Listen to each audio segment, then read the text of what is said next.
ನಮಸ್ಕಾರ ಸ್ನೇಹಿತರೆ, ಲಕ್ಷ್ಮಿ ಸ್ಯಾಮ್ಯ ಕಿಚನಿಗೆ ನಿಮಗೆ ಸ್ವಾಗತ.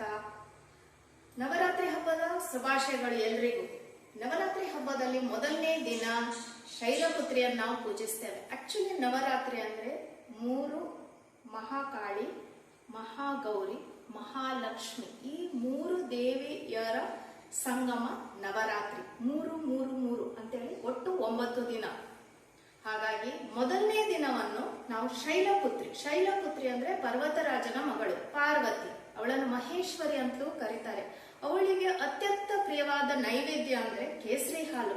ಹಾಗಾಗಿ ಇವತ್ತು ಆ ಮೊದಲನೇ ದಿನ ಕೇಸರಿ ಹಾಲನ್ನು ಯಾವ ರೀತಿ ಮಾಡುವುದು ಅಂತ ನಾನು ನಿಮ್ಗೆ ಹೇಳಿಕೊಡ್ತೇನೆ. ಬನ್ನಿ ತೋರಿಸ್ತೇನೆ. ಹಾಲು, ನೆನೆಸಿಟ್ಟ ಕೇಸರಿ, ಹಾಲಿನಲ್ಲಿ ನೆನೆಸಿಟ್ಟಿದ್ದೇನೆ. ಸಕ್ಕರೆ ಮತ್ತು ಚಾಪ್ಡ್ ಆಲ್ಮಂಡ್, ಬಾದಾಮಿಯನ್ನು ತುಂಡು ಮಾಡಿಟ್ಟಿದ್ದೇನೆ. ಈಗ ಸಕ್ಕರೆಯನ್ನು ಆ್ಯಡ್ ಮಾಡ್ತಾ ಇದ್ದೇನೆ. ಕೇಸರಿ ಹಾಲಿಗೆ ಮೇನ್ ಇಂಗ್ರೀಡಿಯೆಂಟ್ಸ್ ಸಕ್ಕರೆಯನ್ನು ಆ್ಯಡ್ ಮಾಡ್ತಾ ಇದ್ದೇನೆ.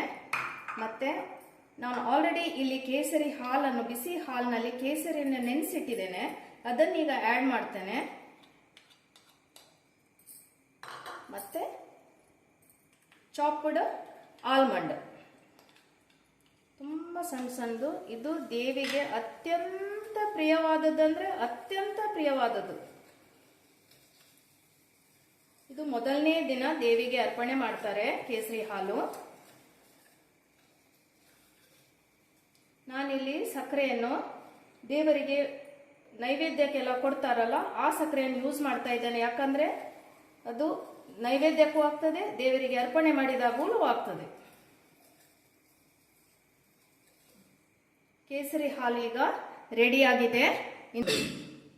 ಶೈಲಪುತ್ರಿ ದೇವಿಗೆ ನೈವೇದ್ಯಕ್ಕೆ ಕೇಸರಿ ಹಾಲು ರೆಡಿಯಾಗಿದೆ. ಸ್ನೇಹಿತರೆ, ನಿಮಗೆ ನನ್ನ ಚಾನೆಲ್ ಇಷ್ಟ ಇದ್ದಲ್ಲಿ ಶೇರ್ ಮಾಡಿ, ಲೈಕ್ ಮಾಡಿ, ಕಮೆಂಟ್ ಮಾಡಿ, ಸಬ್ಸ್ಕ್ರೈಬ್ ಮಾಡಲಿಕ್ಕೆ ಮರಿಬೇಡಿ.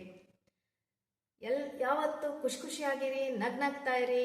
ಈ ನವರಾತ್ರಿ ನಿಮಗೆ ಎಲ್ಲ ನಮೂನೆ ಸುಖ ಸಂತೋಷವನ್ನು ತಂದಿಡ್ಲಿ ಅಂತೇಳಿ ಚಾಮುಂಡೇಶ್ವರಿಯಲ್ಲಿ ಬೇಡ್ಕೊಳ್ತಾ, ಇನ್ನೊಂದು ರೆಸಿಪಿಯೊಂದಿಗೆ 2ನೇ ದಿನ ಬ್ರಹ್ಮಚಾರಿಣಿ ಯಾವ ರೀತಿ ನೈವೇದ್ಯ ಮಾಡ್ಬೋದು, ಯಾವ ರೀತಿಯ ನೈವೇದ್ಯ ತಯಾರಿಸ್ಬೋದು ಅಂತ ನಾನು ಹೇಳ್ಕೊಡ್ತೇನೆ. ಅಷ್ಟರ ತನಕ ಥ್ಯಾಂಕ್ ಯು.